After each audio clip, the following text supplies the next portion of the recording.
7h15 en direct, bienvenue dans cette édition en régionale de ce jeudi 11 janvier, ravi d'être avec vous, en votre compagnie, avec vous peut-être durant votre petit déjeuner, bon appétit, bien sûr à table, bon courage aussi pour ceux qui partent travailler. Les prévisions météo, d'abord, aujourd'hui, prudence sur la route, quelques brouillards matinaux du littoral jusqu'à la métropole lilloise, des perturbations qui vont s'enchaîner toute la journée, encore un ciel bas et de la grisaille prévue aujourd'hui. Peut-être qu'une amélioration est attendue, à espérer en tout cas, en début d'après-midi, quelques éclaircies possibles dans la région, mais les perturbations reprendront vite le dessus, apporteront même quelques averses possibles en soirée.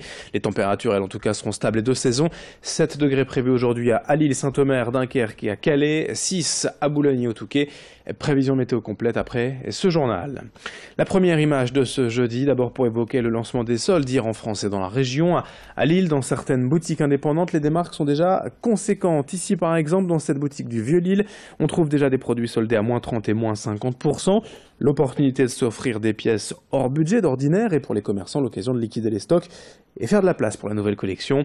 Les soldes de cette année, je vous le rappelle, durent jusqu'au 20 février. On écoute la responsable de cette enseigne lilloise au micro de Céline Nuret.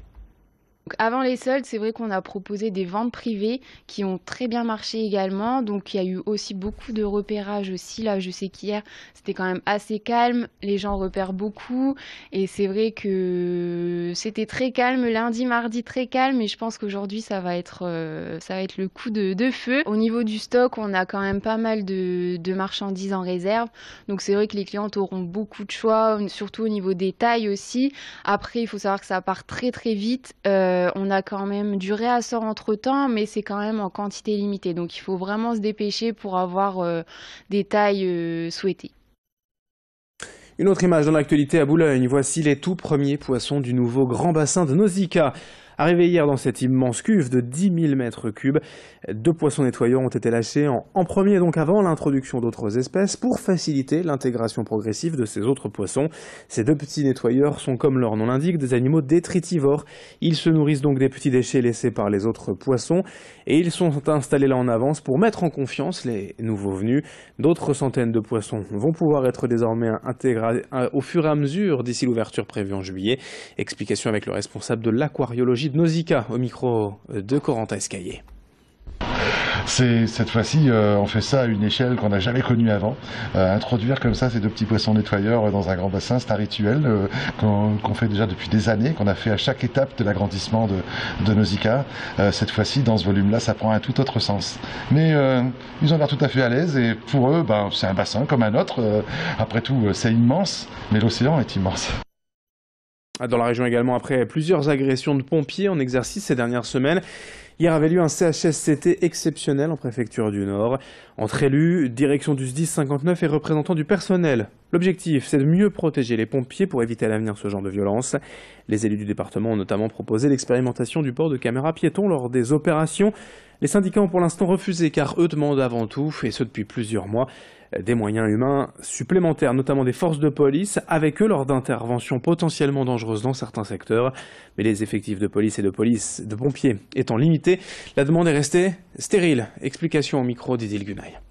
Il y a surtout un état de choc auprès des collègues, autant pour ceux qui ont été agressés que pour les collègues qui étaient de garde ou pas de garde. C'est-à-dire on sent tous touchés par ça et c'est démesuré en fait. On ne sait plus sur quoi on va tomber. Donc effectivement, on ne peut pas travailler dans des conditions comme ça. Les agents sont mis en arrêt parce qu'ils en peuvent plus travailler dans de telles conditions. Les agressions se multiplient et l'intensité des agressions et ça s'accentue aussi. Donc maintenant on se fait agresser à l'arme blanche. Voilà, c'est ça cette dérive. Nous, on peut plus. Dans le reste de l'actualité également en direct à 7h19 ce jeudi matin, quelques mots en images pour évoquer le traditionnel concours d'éloquence des jeunes avocats lillois hier après-midi au Palais de Justice. Tous les 2 ans, une dizaine d'avocats fraîchement diplômés testent leur force de conviction devant un jury d'expérience. Sont jugés évidemment l'éloquence, mais aussi la forme et le fond du discours, l'essentiel étant d'allier persuasion, conviction et humour pour bien sûr séduire l'auditoire. Plusieurs sujets étaient à disposition des candidats, dont un actuel hashtag balance ton juge, ou encore cette phrase de Marcel Achard, la justice coûte cher, c'est pour ça qu'on l'économise. Les 3 lauréats reçoivent des prix, l'opportunité de prononcer un discours lors de la rentrée du barreau, et seront prioritaires sur certains dossiers de cour d'assises. Explication avec l'un des candidats rencontrés après sa plaidoirie par Céline Nuret. Je vous dirais, il faut d'abord avoir des convictions. Il faut d'abord, lorsque vous dites ce que vous avez à dire, que vous y croyez fermement. Moi, j'ai beaucoup de mal, mais peut-être que mes confrères savent mieux le faire, de déclamer une thèse à laquelle je ne crois pas. J'ai du mal, donc je pense d'abord qu'il faut être sincère. Après, bien évidemment, il faut essayer de parler avec intelligence, avec clairvoyance, se faire comprendre.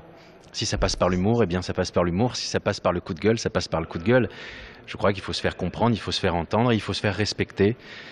Parce que notre profession, je crois, souffre parfois, dans quelques audiences, d'un manque de considération de la part des magistrats qui ont 40 dossiers à traiter, là où nous, on n'en a qu'un, finalement. On termine avec la rencontre d'un couple de jeunes aveyronnais, Laura, 20 ans, et Alexis, 22 ans, de passage dans la métropole lilloise, ces jours-ci à Lers, dans le cadre de leur Tour de France à pied. Un périple d'1 an pour récolter des fonds pour l'association Les Petits Princes, qui finance les rêves de jeunes gravement malades. Voilà déjà 5 mois qu'ils marchent sur les routes de France, et pour 7 mois encore, un voyage réalisé sans argent. Ils trouvent de quoi manger et dormir chez ceux qu'ils rencontrent et qu'ils sensibilisent aussi à leur cause. Pour eux, ce projet est d'abord né du désir de Laura de partir marcher seule. Son compagnon Alexis lui a proposé de l'accompagner avec un but solidaire. Xavier Silly a rencontré ces 2 jeunes marcheurs.